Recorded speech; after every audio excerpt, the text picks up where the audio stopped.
All righty. Good morning, everybody. Good to have you here. Welcome to The Sweat, your one-stop shop for everything DFS and sports betting. I'm Emerson Lotzia. We're going to help you get those NBA and NHL lineups set today, plus a DK Sportsbook look at this week's Houston Open on the PGA Tour.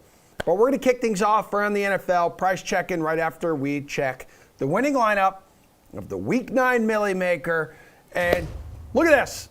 Justin Herbert going off in the quarterback spot at under 4% ownership. But James Conner, get to the chopper, owned in just 2% and more than 207,000 lineups, cracking 40 points. I believe that was the most on DK all weekend long, or at least on the main slate. Not too many times you see a winning roster as well with a snowflake emoji present, overcoming Zach Moss's disappointing showing against America's team, the Jacksonville Jaguars, in the upset of the century in Week 9. By the way, a Week 10 Millie Maker is available right now on DraftKings.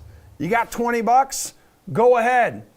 Throw it into your DK account, build a lineup. Who knows? Maybe you will be the next Millie Maker we crown here at DK. We love you for that.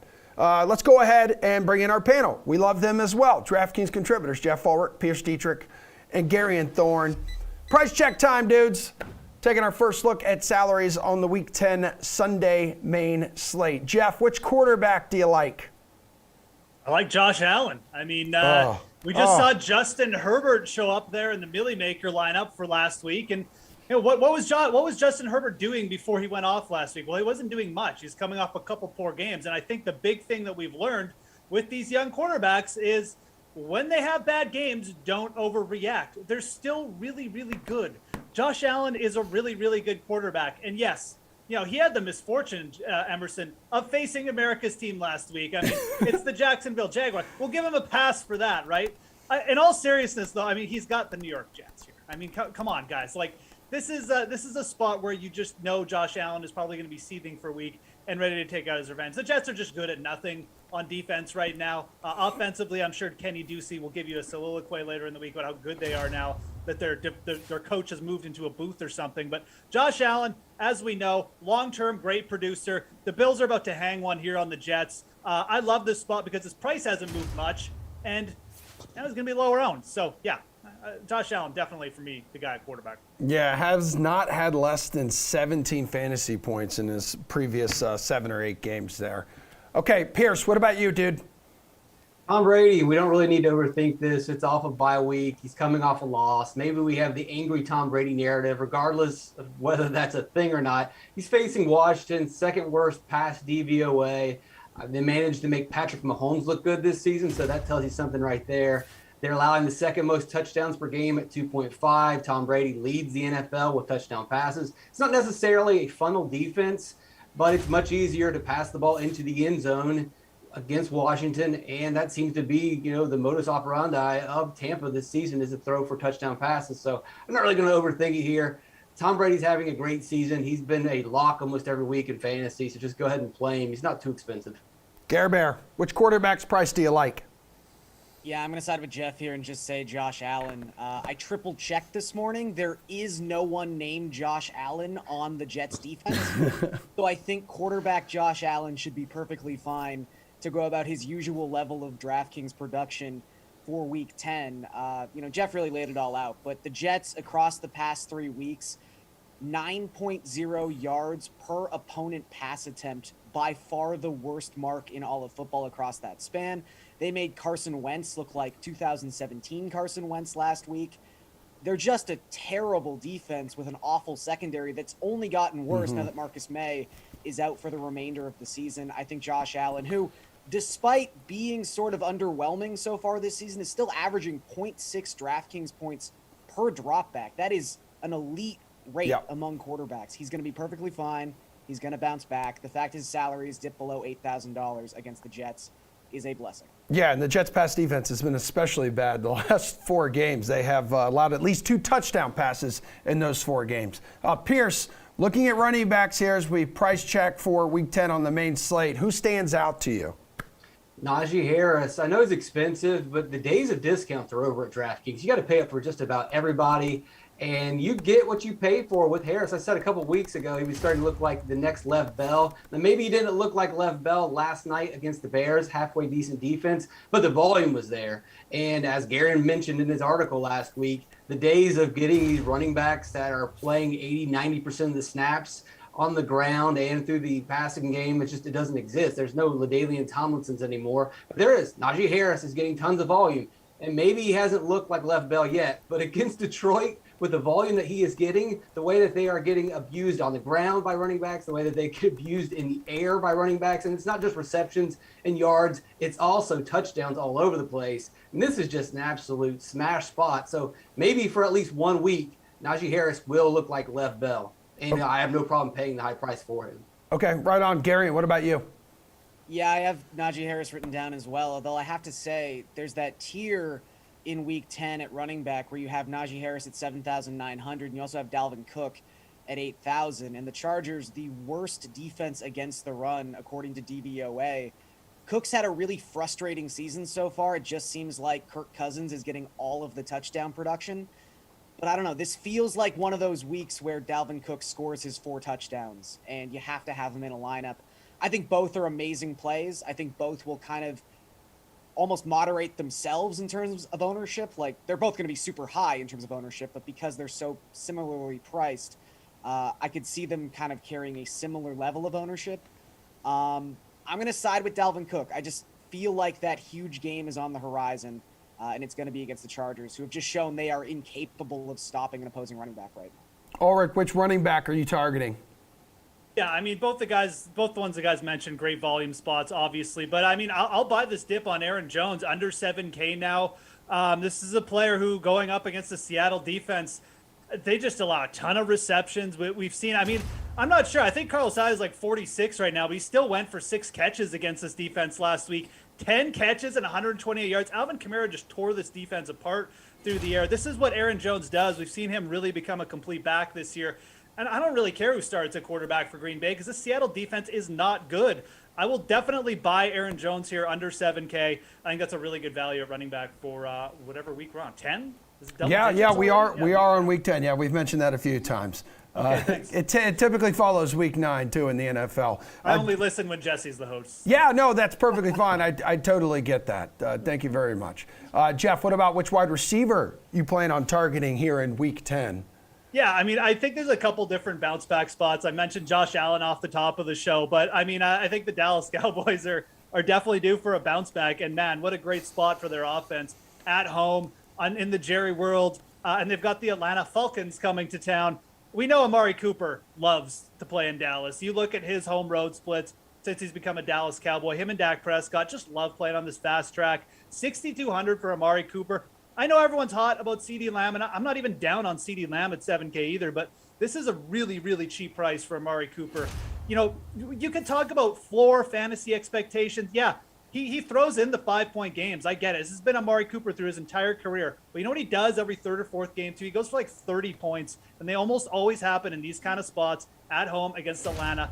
Bottom tier pass defense. I get they beat Trevor Siemian last week, but it's not going to happen this week. I think Amari Cooper's due for a big one, and he's way too cheap in my opinion here, just given the matchup. Pierce, who do you think is due for a big one at wide receiver this week? I had Lockett at 6,500. He had a big win in his last game. He's similar to Cooper in that he can have these huge games and then kind of disappear. It's just the way that Seattle plays. It's either him or Metcalf that goes off, and then it's also the way that Wilson plays. Sometimes he takes these deep passes. Green Bay's secondary has struggled this season with Jair Alexander being out. Eric Stokes, their first-round pick, is questionable. Kevin King's going to play, but that's a good thing for the opposing team. They've allowed 6 40-plus yard passes, and that's always something we want to get from Seattle, is deep passes. Against the Green Bay pass DVOA that ranks 18th. He caught 12 of his 13 targets with Geno at quarterback in his last game for 146 yards against Jacksonville. I know it's a different quarterback, but hey, that game looks pretty good now. A big performance against Jacksonville. We might have laughed at it a couple weeks ago. Now, hey, maybe there's something there. All right, Gary, and who do you have your eye on at wide receiver? Gotta pick on America's team. Yeah, I know.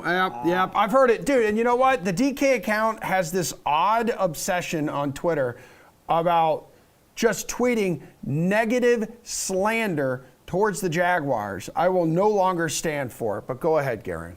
That's fair. We can unfollow together in protest. Oh, yes, let's do I'll it. text you after the show. Okay.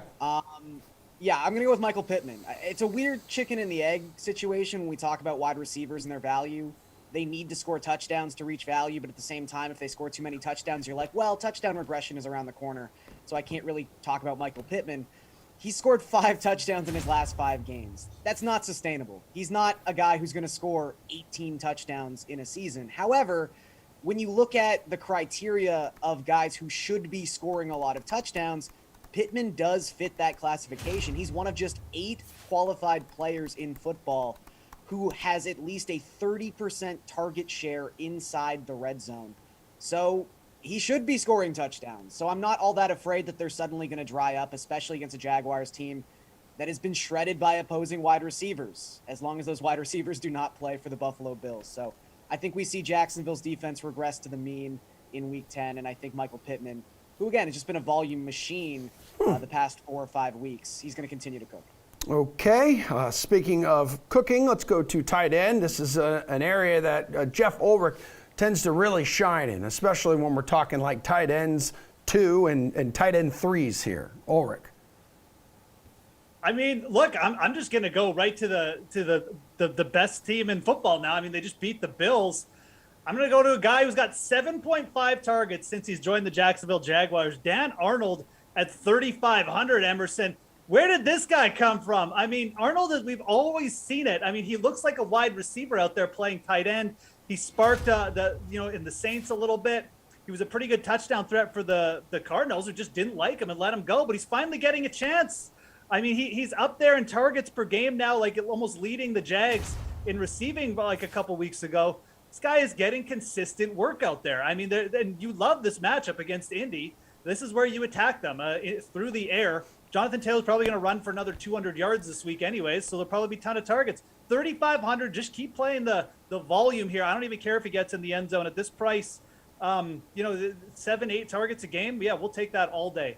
Okay, Gary, and who you like at tight end? I'm going to go in that same tier. Let's talk about Tyler Conklin. Not a guy I thought I'd be talking about much this season, but Conklin is clearly the number 1 tight end in Minnesota. I know they traded for Chris Herndon just before the season started, and we thought, okay, maybe this is the spot where Herndon finally breaks out. Nope. It's Tyler Conklin's team, baby. He's had an 80% snap share in each of his last 3 games. He's had 7 targets in each of his last 2 games.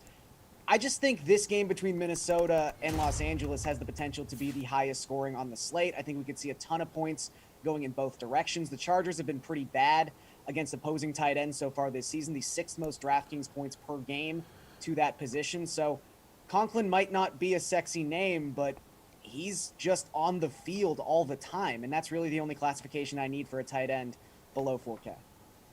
All right, Pierce, tight end.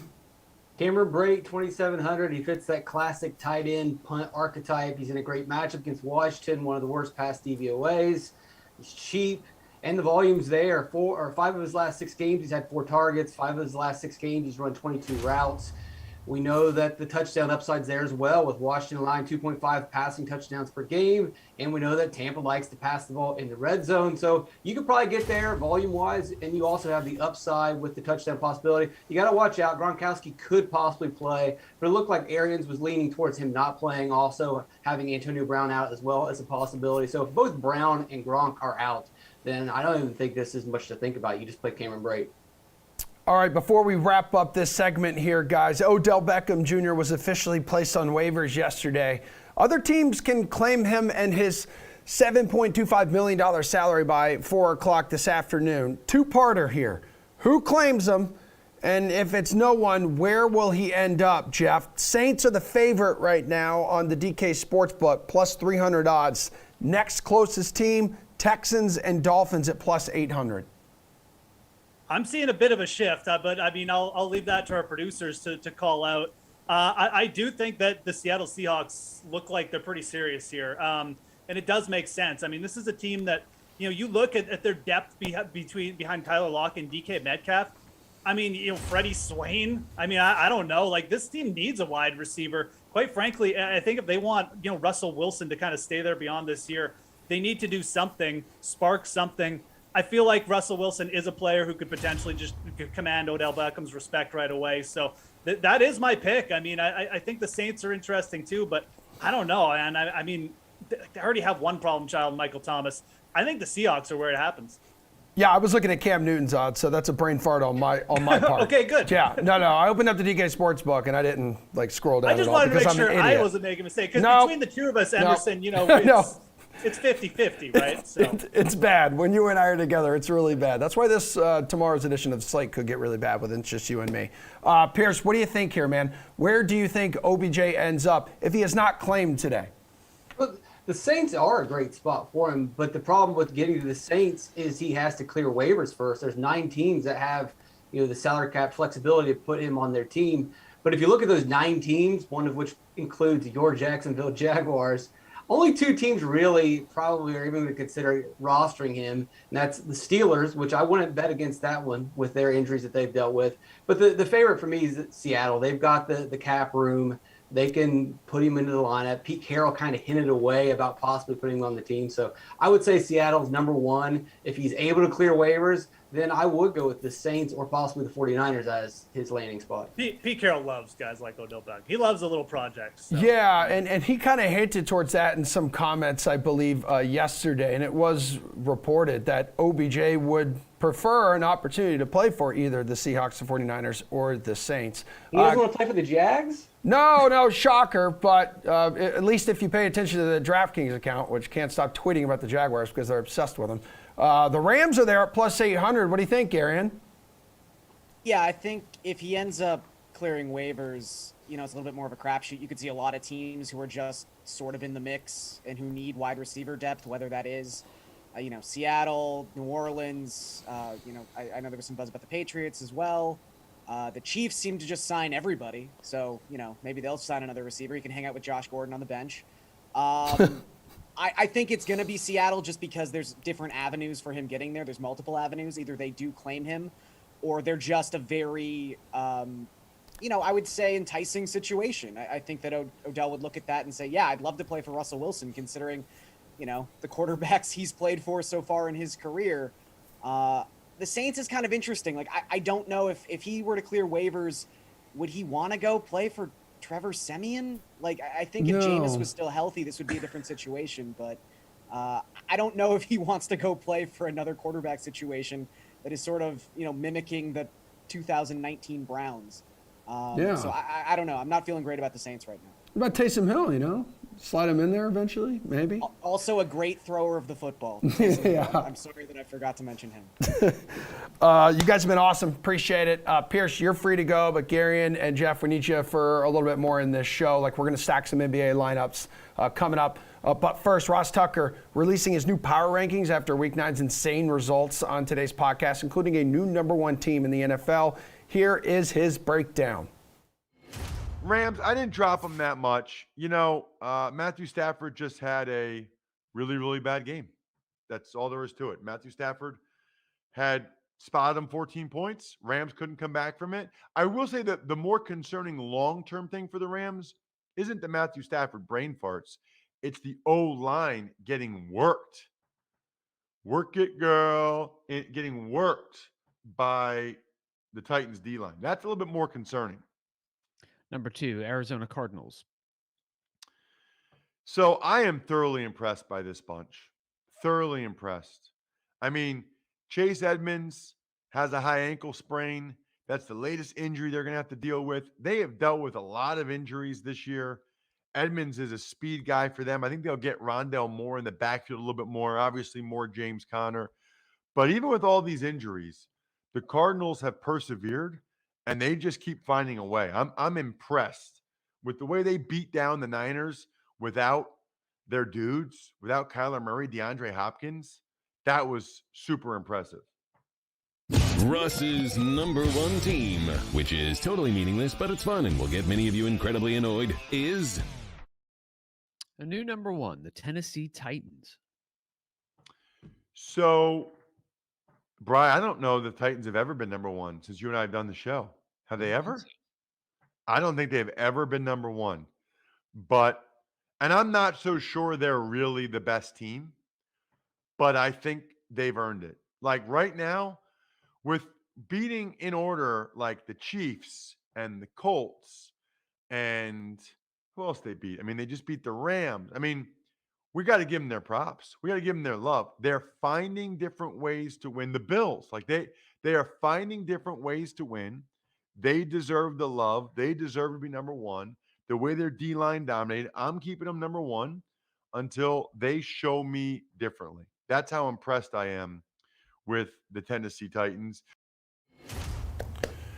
All right, we got an NBA slate tonight, and we have a panel here to talk about it. DraftKings contributor Gary and Thorne and RotoWire's Nick Whalen. Good to have you here, guys. Little NBA pick and roll. So we are taking the following DFS plays or bets. Or are you going to roll to another option on tonight's big, beefy 3-game NBA slate? So you have Giannis on the road taking on the 76ers. He's the most expensive player on the slate at 11-4. That's $900 more than Paul George. Also, no Embiid, no Kawhi this evening. So do you have to pick Giannis for your DFS lineups, or can you roll off of him to someone else, Nick?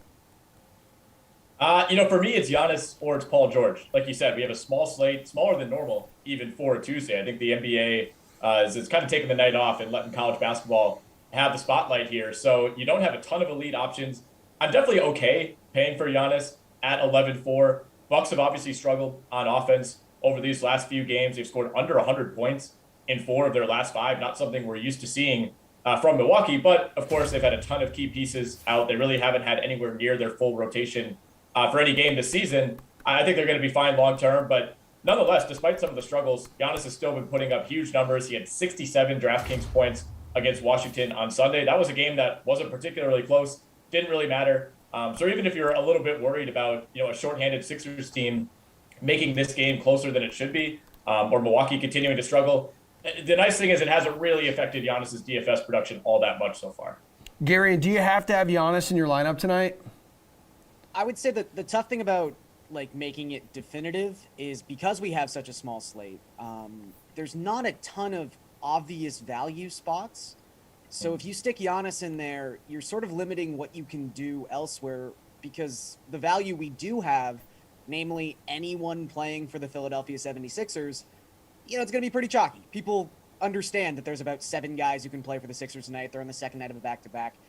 But again, if you can afford Giannis, by all means, put Giannis into a lineup. He's fantastic. He's averaging 1.72 DraftKings points per minute played so far this season. And I think, if this were last year, we'd be talking about how this might be a spot to avoid Giannis because, there's obvious blowout potential here with the Bucks going up against a 76er squad that is unrecognizable. However, we can't really take anything for granted with the Bucks right now. They've lost 5 of their last 6 games. They've got a negative net rating for the season as a whole. They're going through their own COVID situation with Chris Middleton. So, yeah, I think Giannis is probably going to play 35, 36 minutes in this game. And so far this season, he's averaging 65 DraftKings points in the 4 games he's played, over 34 and a half minutes. So he's amazing. If you can afford him, do it. Well, Gary, and let's stick with the Bucks here and look at some value, though. Bobby Portis going for more than 45 DK fantasy points last time out. That was against the Wizards. He played 31 minutes. He collected 13 points and 13 boards. His salary jumps from 4.6 on that slate to 5.4, almost $1,000 on the menu tonight, a much smaller one, as we've mentioned. Is he still a good value play to pick in your mind, or you want to roll to someone who could give you better value? No, I think he's a perfectly fine value play. I mean, the great thing about Bobby Portis is he really has no conscience. He is willing to take any shot that becomes available because of whoever is missing on the Bucks. Obviously, Drew Holiday's role is steadily increasing. We've seen him go from 20 minutes and not starting to almost 30 minutes and starting in the Bucks' last game on Sunday. So you would assume that maybe Holiday's up to 34, 35 minutes tonight. And when he's on the court, he is the clear number 2 option behind Giannis. But Portis so far this season, he's got a 26% usage rate. He's taking more shots per 100 possessions than Chris Middleton when Middleton's healthy. Bobby Portis, as I said, is more than willing to fill any void he possibly can. So even with the slight price increase on this slate, I think he's a very good option. He's just someone who's more than willing to take the shots you need him to. Waylon, what do you want to do at value? You're going to roster Portis? Or you looking at someone else? Yeah, I think I'll have some exposure to Portis in some lineups tonight. I think he remains a good value, essentially as long as Brook Lopez is sidelined.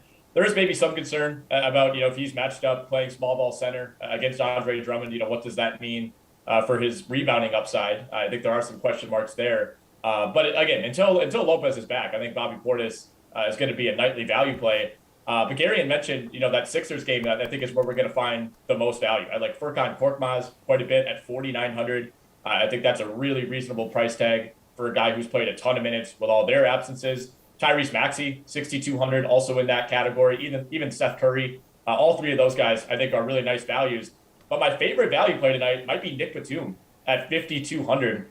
At least 34 DraftKings points in 3 of his last 4 games. He's quietly off to another really good start with Marcus Morris sidelined indefinitely. He scores, he rebounds, he's been racking up a ton of steals, he even blocks some shots. Crazy to think that this guy was essentially out of the league a year and a half ago. Let's go over to the DraftKings Sportsbook here, dudes. Utah Jazz, the largest favorite on tonight's 3-game slate. Favored by 8 points over the Hawks. Jazz 3-0 at home this year, 6-4 ATS, while Atlanta 1-6 on the road, 3-8 ATS overall. Would you pick the Jazz to cover the spread, or is there another spread on tonight's slate that you would roll to, Nick? I do like Milwaukee to cover 5.5 at Philly. I think this is a really tough spot for the shorthanded Sixers on the second half of a back-to-back. And I know Milwaukee's sideline or has guys sidelined as well, and Philly's played pretty well given the circumstances with the guys that they've had out. But I think you're asking a lot for the Sixers, to compete in that game. But if you're looking at this Atlanta-Utah game, Atlanta has really fallen off over the last week or so. They've dropped 4 straight, another blowout loss last night at Golden State. They lost by 18 to this Utah team just last week. So not a ton of reasons right now to put faith in this Hawks team. I have no trouble rolling with the Jazz tonight. You got any issues rolling with the Jazz, Garion? No, it's a big number.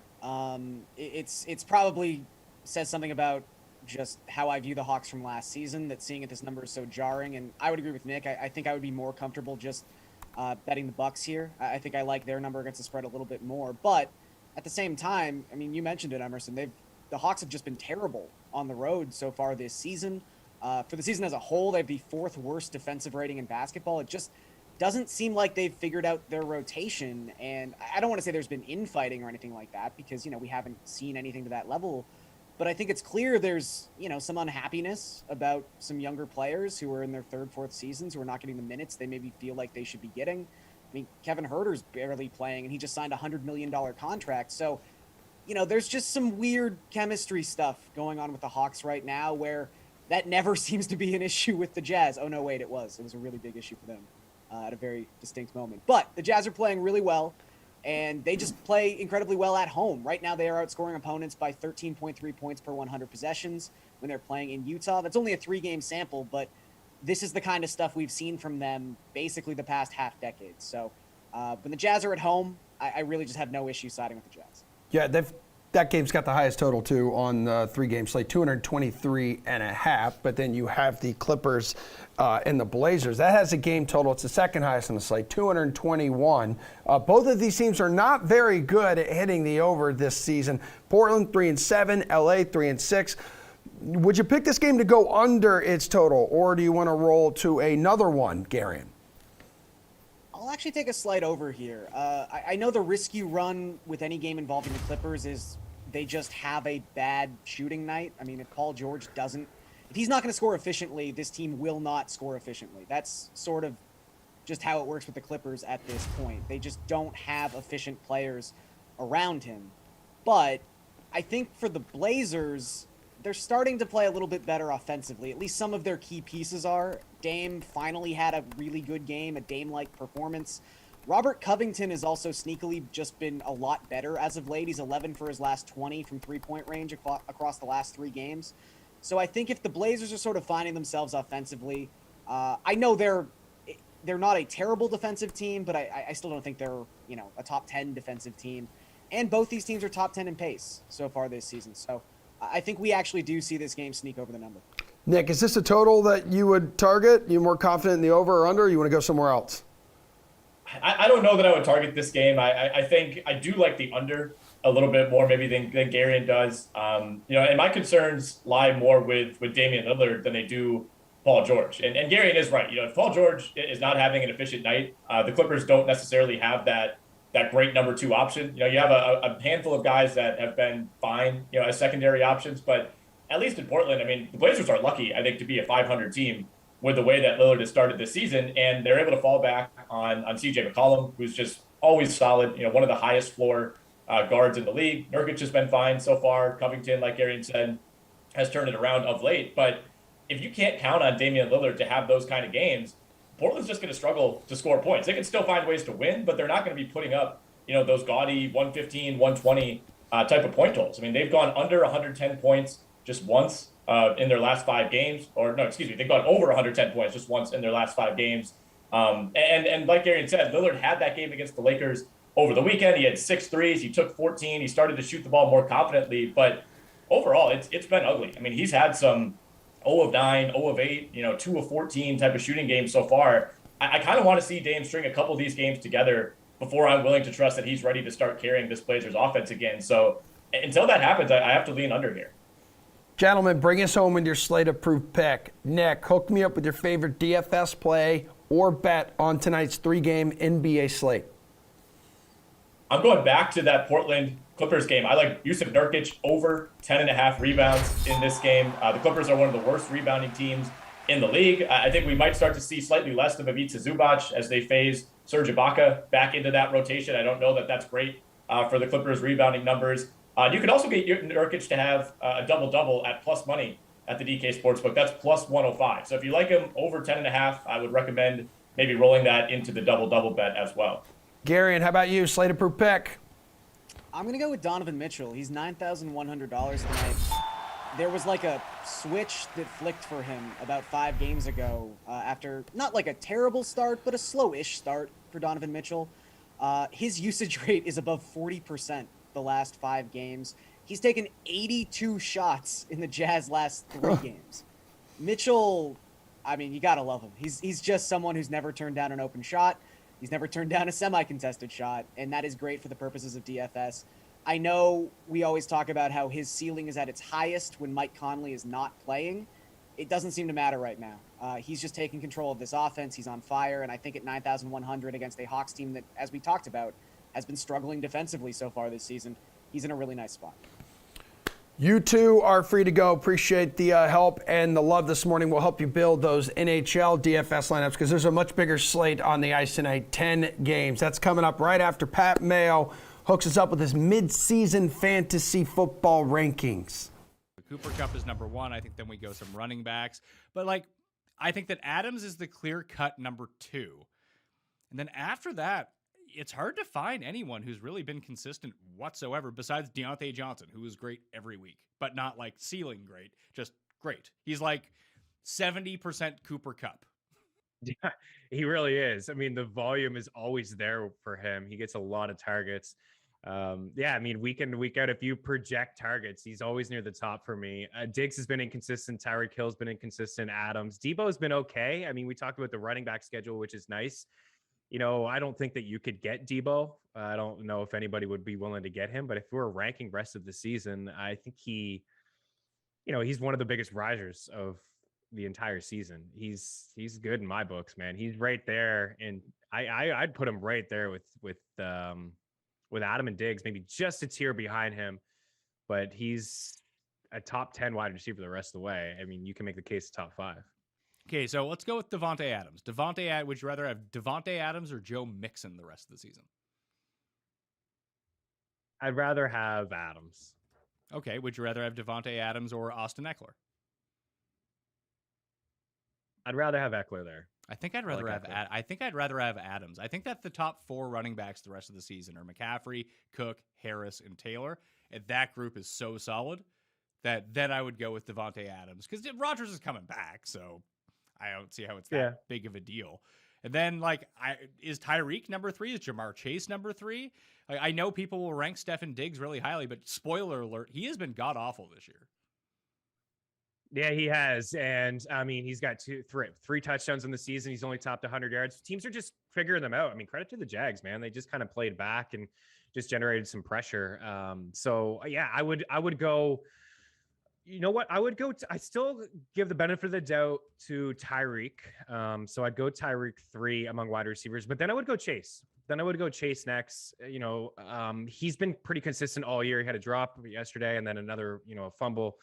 But the targets have been there. He's clearly Joe Burrow's guy moving forward. He's the number one guy. He's the number one read option for him. He's the one. But I put Tyreek there, even though he has had some dud games. The volume it's been king, right? The Chiefs offense, I don't know. They certainly have some issues, but you got a decent schedule moving forward too. You got Las Vegas, you got Dallas, you got Las Vegas twice. There's probably going to be some high up tempo games last year. Those two teams, I think both games combined for 60 points. Certainly one of them was a really high-powered offense. You got almost 30 targets over the last 2 weeks for Tyreek Hill, so you got to put him there. So wide receiver strength of the schedule rest of the season from weeks 10 to 17. Once again, you can find all of this information in helpful, colorful graph form in the newsletter, link in the description. Eagles number 1, Titans, 49ers. 49ers just have a really easy schedule, apparently, the rest of the season. Packers. And Ravens and Panthers would be your top 6. Maybe DJ Moore is a really nice buy low now if they can ever figure that out, but we'll see about that. In the fantasy playoffs, the best schedules are Eagles, Jets, Cowboys, Dolphins, Bears, 49ers, Titans. So looking at the rankings right now, I think it's a very clear-cut 1 and 2, Cooper Kupp, Devontae Adams. I'm kind of with you with Tyreek Hill, but I might make A.J. Brown my number 4. Knowing that knowing that they can't really run anymore. Yeah, you're right. Yeah. Good on AP to get that touchdown last night, but man, that might have been the toughest touchdown he's ever had in his career. It was tough to get in there, man. But I'm in total agreement with you that Julio Jones just does not have much to offer at all. I mean, he's just getting screened. I think like 90% of his catches this year have just been like a screen pass for like 8 or 9 yards. AJ Brown has had at least 9 targets in 4 straight games. He's got 11 in back-to-back weeks. He's got at least 91 yards in 3 of 4. A.J. Brown, he is right there. You know what, man? What do you think, him or Tyreek? I think Tyreek's got the high ceiling, but man, AJ is right there in terms of he may be more efficient because they're not going to be able to run the football, Pat. And he's going to he's the clear-cut number 1. He doesn't have to deal with anybody else catching passes out of the wide receiver core where Kelsey's still getting, a lot of looks. Like Hill still has to deal with Kelsey. So I think maybe AJ might be the better, I mean, you're not going to be able to get any of these guys, but if you're ranking maybe No. But what I'm saying is like, if I have Jamar Chase, could I trade him for AJ Brown right now? Oh yeah, you probably could. I would do that. Cooper. All right, you got about 2/3 of the teams around the NHL that are going to be hitting the ice tonight. So let's talk about this a little more with our hockey panel, Sticky Puck, DraftKings contributor Jeff Ulrich, along with host of the NHL Fantasy on Ice podcast, Pete Jensen. It's opening face-off here, gentlemen. A DFS look at tonight's 10-game NHL slate. Pete, you need McDavid tonight, or can you pivot to another center? This dude is going to cost you a lot of money, and I'm talking the most out of anybody else, $9,200 on DraftKings. I'll say yes and yes, because I have McDavid in my mock lineup. I also have his power play line mate, Ryan Nugent-Hopkins, at the center position in my lineup. So McDavid, of course, top of the leaderboard, near top in points behind Draisaitl, top in multi-point games, top in power play points, which of course doesn't count in DraftKings, but it's a good indicator that he's worth it on a nightly basis just because he gets that prime usage and conversion. The Oilers' first power play unit has been ridiculous. The power play operating at 50% through 10 games. That's historic stuff. But Nugent-Hopkins along for the ride. He's actually tied with McDavid for the NHL lead in assists with 14 in 10 games, due for his first goal with none on 20 shots. I think he could get it tonight. Obviously, the Edmonton Oilers are facing the Detroit Red Wings, who have been a pleasant surprise, but are still 6th worst in the league in penalty kill and goals allowed. So ripe matchup for McDavid and Nugent Hopkins tonight. Jeff, is he worth this price tag? The other day, he scored the goal of the year, like dangling a puck, skating through 4 Rangers, and now he's going up against the Red Wings. Yeah, it looks like me, when I go play with the 10-year-olds at the rink outside in the winter. Oh, man. yeah. I mean, just dangling through, right? Just beating up on your children. That's right. That's right. It's just ridiculous stuff there, though, by Connor McDavid. And look, everything Pete said is right. The Oilers also might be starting like their third-string netminder tonight, which really only adds to the fact that we might see like a 5-4, 6-5 game, which, Edmonton is very good at winning. So he's worth it. It's just we have a 10-game slate, and there are a lot of good matchups here.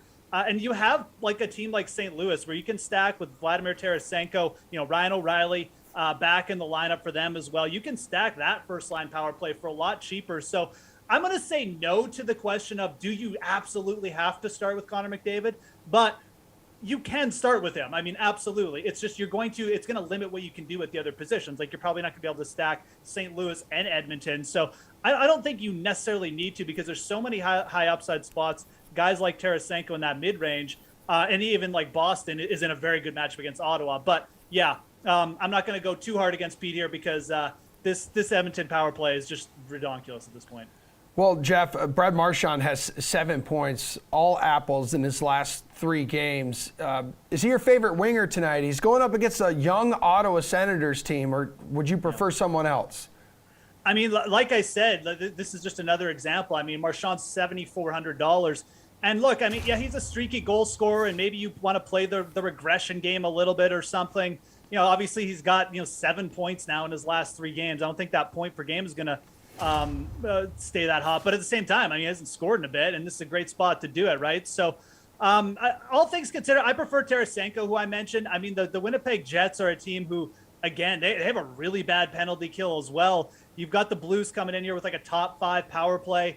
Tarasenko, again, he plays on the second line, but he's been so prolific for them this season. It's a great comeback story. In terms of shots per game at his position, he's up there. He actually exceeds Marchand in that category in long-term form as well. So point per game player. St. Louis has been a little bit quiet over the last 2 games, but again, I feel like this is a spot where they get back off the mat here against the Winnipeg team who, Connor Hellebuck not playing as good as in years past. And like I said, their penalty kill is terrible. So I think Tarasenko and the whole Blues power play is a good target tonight. Pete, Marchand hasn't scored a goal since October 24th. Shots on goal, only really 2 per game, but he is averaging close to 4 scoring chances per night.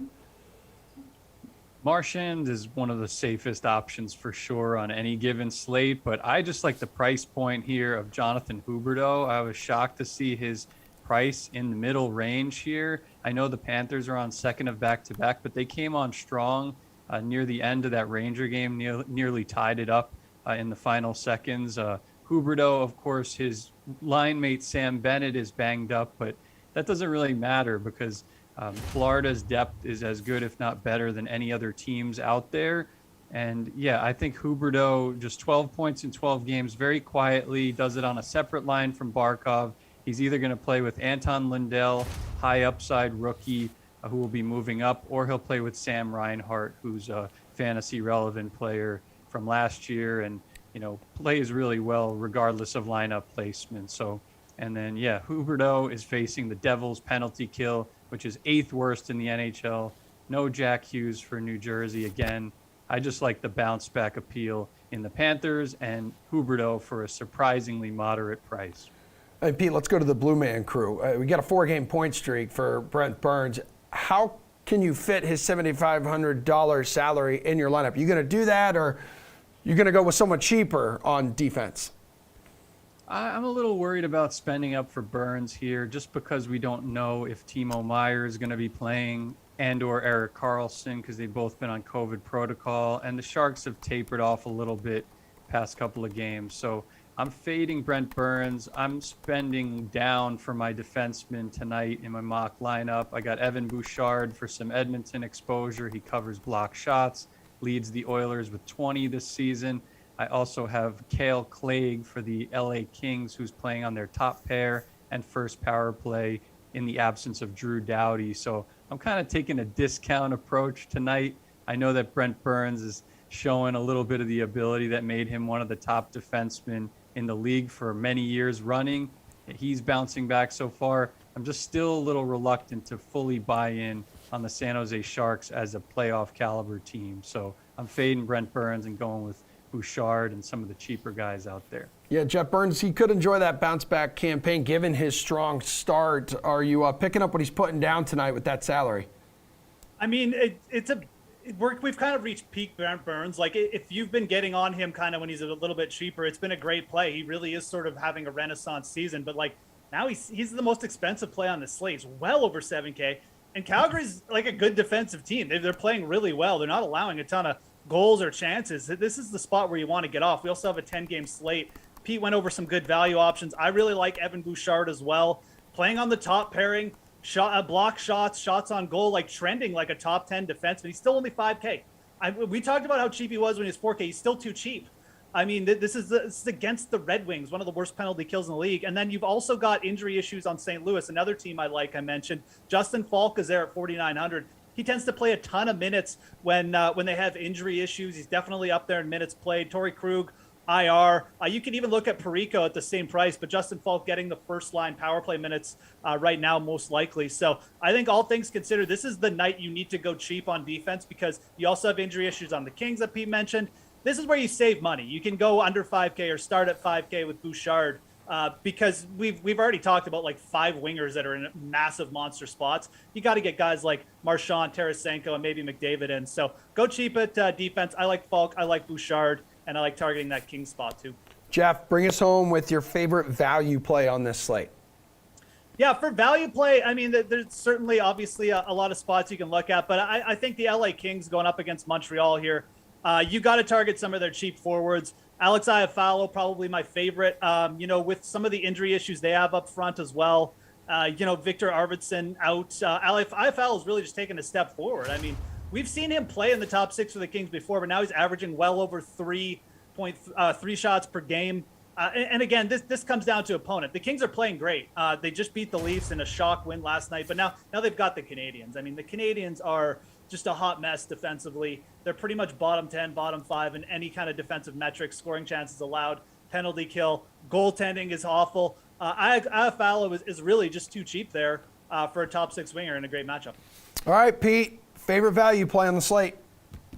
I like Anthony Cirelli, Tampa Bay Lightning. Tough matchup against the Carolina Hurricanes, but he's playing monster minutes in the absence of Nikita Kucherov, who's out long-term once again this regular season. So Cirelli, top line right wing. He's not playing center like he did last year, so he's available for a bargain price, $3,300 against the Canes.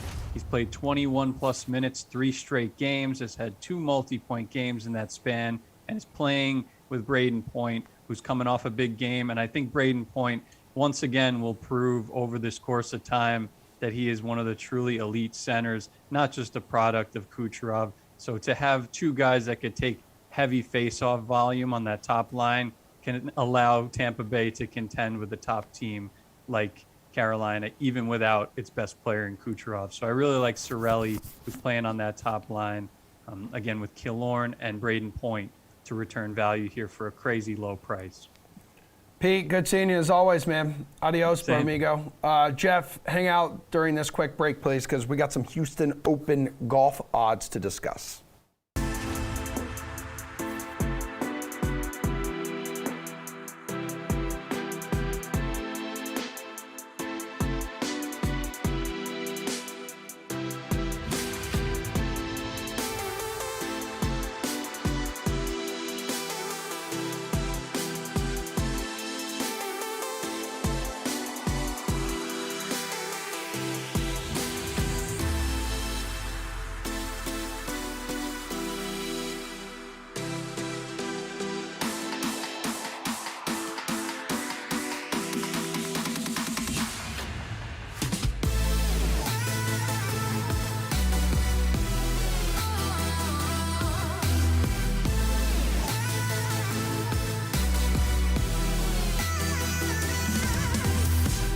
All right, we got a little more than 5 minutes left in the show. We're going to get right to it. We got some PGA Tour high or low. Jeff Ulrich, good to have you here. Are the following odds for this week's Houston Open? 2 highs, so we're talking too long, or too low, too short.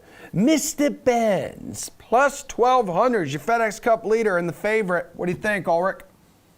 I mean, Sam Burns is a great young player. He's having a fantastic little stretch here, but these odds are too low. I mean, you've got Scotty Scheffler, Cam Smith, equivalent young players up there at plus 1,800. You've got a guy like Tony Finau who, we saw just win a little time ago, always gets himself in contention on tough courses at double the odds.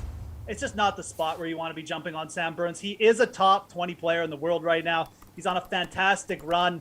I like him long term. I think you'll see him compete at some big events, but in these weaker fields with the bigger odds, this is just a spot where you should lay off the favorite here because there's some pretty interesting value as you get down the board. It's kind of crazy, like he's still gunning for his first career victory too, and he had the 54-hole lead right at Memorial Park last year. Who's that? Mr. Burns. Burns has 2 wins. What are you talking about? He's got 2 wins over the last 6 months. That's what I'm saying. Exactly. Way to pay attention. And the favorite, how about Sung J M, plus 2,000? What do you got? Sanjay coming off a fall win a few events ago. He's actually taken some time off, which is really interesting. But again, I like these odds on Sanjay better than Burns. You like guys coming in with competitive experience. I guess that kind of goes against Sanjay since he's taken a little bit of time off. But he's got the all-around game to compete on a longer course like this. Little bit surprised to see that he's almost not a little bit shorter. I mean, Scheffler and Cam Smith kind of similar, but all things considered, again, I'm kind of just fading the top 4 players this week. I feel like they're all a little bit underpriced. You've got Scotty Scheffler, kind of like the Texas guy. Everyone's getting on him. Cam Smith has been playing well for a while. So is Sanjay, but we've got this tier of players underneath them. It's really high quality, and some of them are still playing pretty well or better than their finishes have indicated. So Sanjay off a couple weeks of rest. I don't like that. I like Sanjay when he's playing every week and just living out of hotels. I'm going to say this is better odds than Burns, but still a little bit too short. 2-time tour winner, Sam Burns, by the way. Yeah, that's right. 5 weeks ago, Sanderson Farms. Yeah, of course I remember that. Who could forget that week? How about Matthew Wolff? Plus 2,500 here, dude. Too long or too short? This is where it starts to get interesting because, Matthew Wolff is, you look at it and you're like, well, this guy coming off a terrible year. Why is he plus 2,500? But, I mean, clearly Matthew Wolff's head is back on, if he's feeling good. I shouldn't say his head is back on straight. It was always on straight. It's just, he's feeling better about himself. The confidence is there, and it's flowing through to his game. We saw him open with a 10 under last week. He plays tough courses really well, too, if you look at his long-term strokes gained statistics. So I'm of the opinion right now, as long as Matthew Wolff is plus 2,000 or better, especially in these weaker field events, you should be betting him until he breaks through because this is a player who was such a prolific winner in college. We saw him win really quickly when he came on tour. The win is coming here. So I think a plus 2,500, this is kind of where I would think about starting. And you look at the other players, I do prefer Wolff slightly over Finau just from an outright perspective. I think Finau might be the more solid DFS play. But for outright betting, yeah, I think Matthew Wolff is about right here. I don't think it's necessarily too high, but I don't think it's too short either, and I'd much rather bet him than the guys underneath him. He has been super up and down. For him, it's about avoiding the one big number like he had last week. Just one of those up and down players this year. But he's young. He's 22. He's 22. He's so young. Brooks Koepka, he's young. He's beefy. He's plus 2,800. What do you think about the odds, man? Yeah, again, this is where I really start to get interested. I mean, whenever we have Brooks Koepka just sort of low sentiment, nobody likes him coming off a missed cut, and then his odds pop up, this is when you want to get in, man. Plus 2,800 for Brooks Koepka in this event. Are you kidding me? Taylor Gooch has shorter odds than Brooks Koepka. Cam Smith has shorter odds than Brooks Koepka. Give me a break. His tee to green stats aren't even that bad. He had one missed cut. The last 2 times Brooks has had a missed cut, he's posted top 5s in his next couple events. So maybe you want to take a look at Brooks' top 10 odds there at the DraftKings Sportsbook. They're plus 275 as well. Everybody knows he helped design the course this week. It's a tough course. Brooks ranks out first in strokes gained tee to green stats on difficult courses in long-term form. Yeah, these odds are great. I like him even more than Wolff, who I think is still a bet there. But Brooks Koepka plus 2,800, that's probably my favorite guy we've talked about by far so far. Maybe if someone tells him it's a major, he'll decide to turn it on. Well, it's a tough course. It was the 12th toughest course on tour last year. That's my point. It's going to play like a major, so maybe in his brain he'd be like, wow, this is tough. But he went playing well again. Then he goes 65-65 on the weekend, last year's tournament here, right? Didn't he? In T5? T5 here last year. Yes. Wow. Correct, sir. Thank you. Finally, I get something right. Hey, let's just go. Let's go straight to slate approved pick, please. So, who do you think will win the Houston Open? I'll allow you to give us a couple different guys because as we discussed, big field, can't just take one. You got a couple? It's just me here. We don't have Reed filling up the time talking about Tony Finau for 2 minutes. Look, I really like Brooks Koepka, as you can see. I also like Adam Scott a lot. I think if I was going to make like one pick, my slate approved, it would be Adam Scott. He's the same odds as Brooks Koepka. Really, really good tee to green form over his last couple of events. When Adam Scott starts playing consistently, he really wants to go for that breakthrough win. Love those odds. My long shot going to be Luke List plus 15,000 on the DraftKings Sportsbook. This guy loves tough courses as well. So give me Koepka, give me Scott, give me Luke List. There's 3 guys for you. Just bet them all. My wife used to have a crush on Adam Scott. So. It's not shocking. He's very handsome. That's what I'm saying, dude. I was like, I'm fine with that. I'll allow it. Like, whatever. Yeah. You know what? He's got a lot more money than me, too. So that's okay. Jeff Ork, good having you. Thanks, everyone, for watching this up and down performance of mine today on The Sweat. I got a Madden slate kicking off at noon, and then there is an additional